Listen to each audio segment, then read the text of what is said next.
Morning everyone, I'm at Glenshee today. I'm going to do a 4.5 hour walk. It's taking the path to An Socach, but we're actually heading up a little hill called Sgòr Mòr, Cairngorms Sgòr Mòr, and then from there heading across to where you would pick up the plateau to head to An Socach. Munros, but we're not going to go there today. We're just going to head off that and pick up the path. You would head up to that Munros and then back to here again. So about 4 hours. You can see just across the road there, I think somewhere, see my car parked. And if I spin round, you'll see where we're going to be heading up. It's got a sharp little up. You'll just cross over a bridge and you'll come to this junction here. We're going to the left here, so just picking up a path to the left, Land Rover track for about a kilometre or so. But you can see the hill we're going to go up straight in front of you there. We're just going to continue down through that gate. Okay, you see as you come through the gate, there is a little area in the summer where you can just nip across there, because we're heading up there. It's pretty, it's reasonably deep at the moment to probably get across, but I'm going to show you a better way, an easier way to get across if this is running too high. So continue on the path. We're going to head up, continue on the path, and then we're going to cross a little bridge up there about 500 meters, and then we'll follow that sort of path up there. And you'll just see the path, we can go all the way up.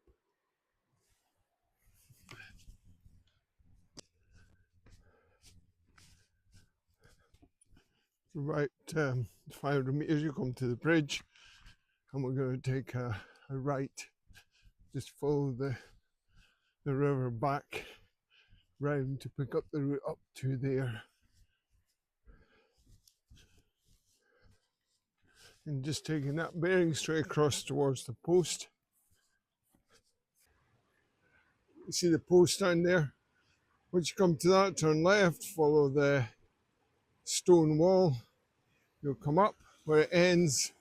You can see the path. It's not that distinct, but that's the path we're going to be heading up.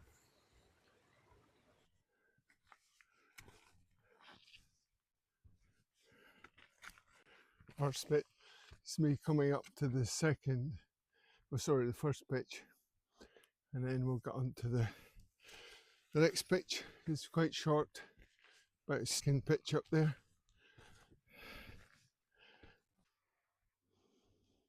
Well, this is up that steep pitch. You can see it down there. Not too bad. Bit of sweat on, but that's okay. And probably just see again where we've come up from. And there's probably our last sort of few meters now, and that'll bring us to the end of the second pitch, and then we'll be heading across to Sgòr Mòr, Cairngorms Sgòr Mòr. So as you come up over the top, you'll see the sort of stone, to stay on that stone path, swings round and heads up to Cairngorms Sgòr Mòr. Bit of a warm up, certainly sweating quite a lot, but such a beautiful day, absolutely beautiful.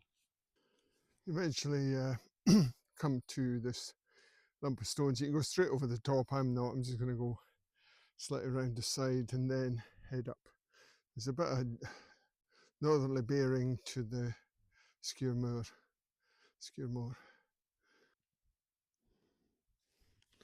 As you go around the edge of this lump of stones here, the path becomes a bit more distinct.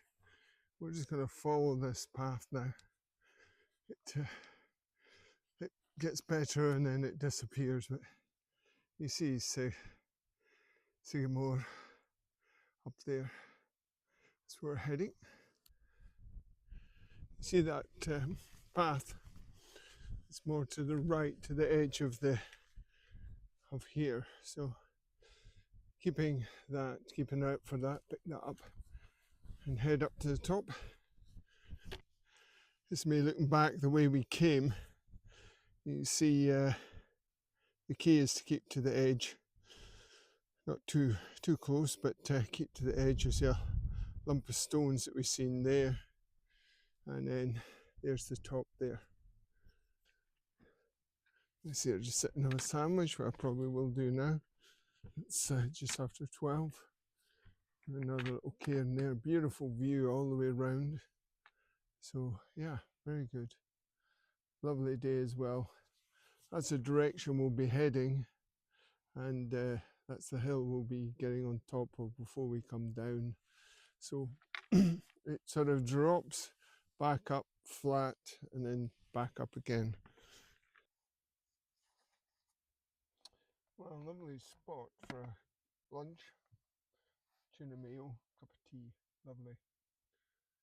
And there's not a sound, absolutely silent. Never seen another soul today, which I quite like. I was just looking at my backpack, which I'll do a video for you, but my backpack, the main parts don't change throughout the year. Summer, winter, autumn, spring is irrelevant. The bag contains the same bits and pieces. I may add a few as we get into winter and it's snow and ice, like crampons or ice axe or my spikes. I tend to bring my spikes pretty much throughout the winter. They're very, very handy. And also bring ski goggles, which for anyone that's ever been in a blizzard, they're a godsend. So that's me just left Cairn, heading down, bearing about 240. You'll see we're going to drop off here. We're going to pick up a path that goes up there. And we're going to follow that along and up to the top of there, back off the end of it.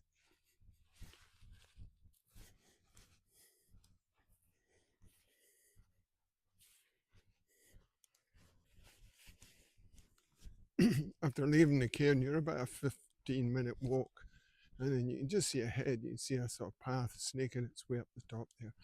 So we're going to drop down. You do lose a bit of height and you have to climb again, but it's good, and then we'll be on to that plateau.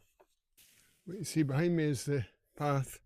Came down, just now heading up this path onto the plateau. You come up, you'll hit the plateau. You'll see a lump of stones there. Just take that kind of bearing there.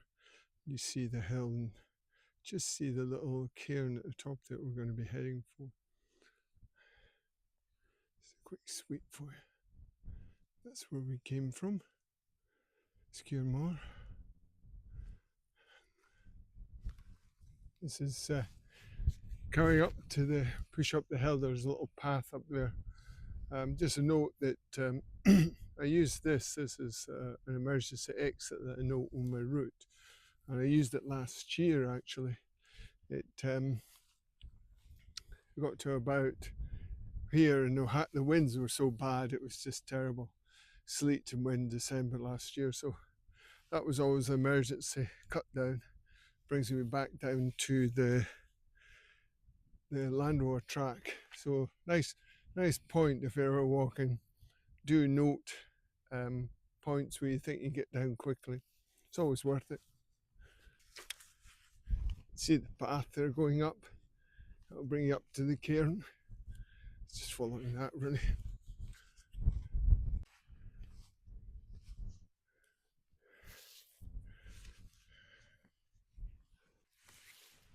So that's me heading down now towards the Land Rover track. But if we go back the way I came, that you would that's a track for An Socach. In fact, the track I'm on now is for that Munros. But like I said, we didn't go there today. We just cut up and turned left and heading back down. It's a little winter capercaillie there. He doesn't mind me. You see the route, it's pretty distinct with all the stones. That's what you're kind of looking for all the time, is these well grouped stones. As you come down the sort of steeper section, you'll see lots of different paths left and right. It's up to you, left or right. I tend to go just keep on the main path all the way down. So it's a bit of a steep and rocky down, but not too bad. Going to head along path now and just make your way down following a very muddy and wet path. Eventually, after that very boggy and wet path on the way down, you end up, you'll see the path takes you on to the Land Rover track at the bottom. We're down over back to the Land Rover track, so we're just going to head back. It's about 3 kilometres to where I parked the car. As me continue along the path now, not going to be doing any more videoing. It's just a standard Land Rover track all the way back to the gate, cross the road, and you pick up the car. Thank you very much for watching. I really appreciate it. Like I say, I think it's not uncommon, this walk, but it's certainly worth doing. Very interesting, especially on a beautiful day like today. It's me probably just coming up to 5 hours, but of course I stop quite a lot and do videos, etc. So I think 4 hours is reasonably comfortable. And again, thanks very much for watching, and you all take care.